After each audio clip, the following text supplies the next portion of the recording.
Hello guys, good morning.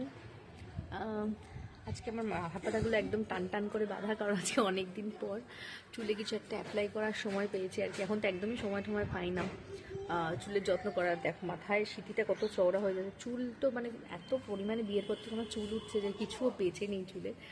তো social মিডিয়ায় বেশ কদিন ধরে দেখছি কয়েকটা প্রোডাক্ট সম্পর্কে খুব বেশি সবাই বলছে, তো ভাবলাম যে ঠিক আছে, একবার অনেক কিছুই তো ট্রাই করেছি, একবার এটাও ট্রাই করে দেখি কেমন কি ফল পাই। জানি সবটাই কন্টিনিউ করতে হয়, আর আমার তো কোনো কিছু আমি কন্টিনিউ করতে পারি না, ওই প্রথমে মাখিতে আবার বাদ চলে। এবার ইচ্ছা আছে কন্টিনিউ করার।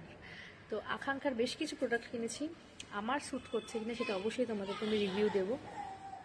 তো এখন আমি এই হেয়ার টনিকটা মেখেছি, প্যাকটা মাখবো ভেবেছিলাম, কিন্তু প্যাকটা মাখলাম না, কারণ ওটা বেশ কিছুক্ষণ রাখতে হবে, ঠান্ডাটাও বেশ পড়েছে, যদি ঠান্ডা লেগে যায় সেই জন্য আমি আর অ্যাপ্লাই করলাম না। যে ঠিক আছে, আচ্ছা ওয়েদারটা খুব একটা ভালো না, এখন একটু রোদ্দুর আছে, এসে দাঁড়িয়েছি তাই। তো চলো, কী কী কিনেছি তোমাদের সাথে এখন শেয়ার করবো নাকি একবার ইউজ করে শেয়ার করবো? দেখিয়ে দিই তোমাদেরকে যে কী কী কিনেছি। আর তোমরা যদি কেউ অ্যাপ্লাই করে থাকো ওই জিনিসগুলো, তাহলে আমাকে অবশ্যই কমেন্ট করে জানিও যে তোমাদের এটা স্যুট করছে কিনা। আমি এখন এইটা মাথায় অ্যাপ্লাই করে রেখেছি, নবকুন্তল, এটা একটা হেয়ার টনিক। যাই হোক, এই হেয়ার টনিকটা মেখেছি এখন।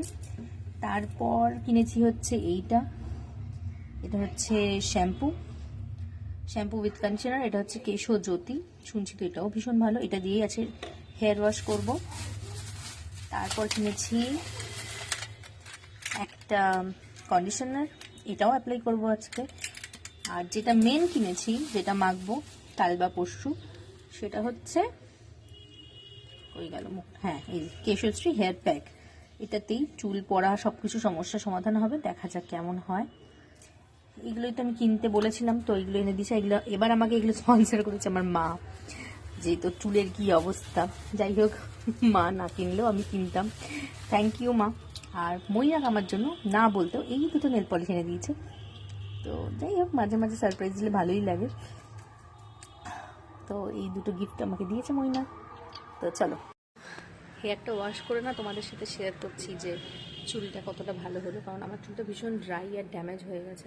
মানে আমি প্রোডাক্টটা অ্যাপ্লাই করছি, এত তাড়াতাড়ি টেনে নিচ্ছে চুলে যে কী বলবো, চুলটা একদম ড্রাই হয়ে গেছে, চুলটা একদম কিছু নেই বেঁচে। অলমোস্ট 1.5 বছর হয়ে গেল চুলের কোনো যত্ন করি না। ও মানে প্রেগনেন্সির ওই যখন থেকে 7-8 মাস হয়ে গেছে, তখন থেকে একদমই কেয়ার করা বন্ধ হয়ে গেছিলো। আর এখন তোর 1 বছর বেশি বয়স আর কি, 1 বছর 1-2 মাস হয়ে গেছে। তো এতদিন ধরে চুলে কিচ্ছু অ্যাপ্লাই, চুল স্কিন কিচ্ছুর কোনো যত্ন করিনি। খানিকটা আমার গাফিলতির জন্য, আর খানিকটা সময় পাই না। তো দেখা যাক কেমন হয়। আফটার হেয়ার ওয়াশও তোমাদের রিভিউ দেবো চুলটা কেমন হয়েছে।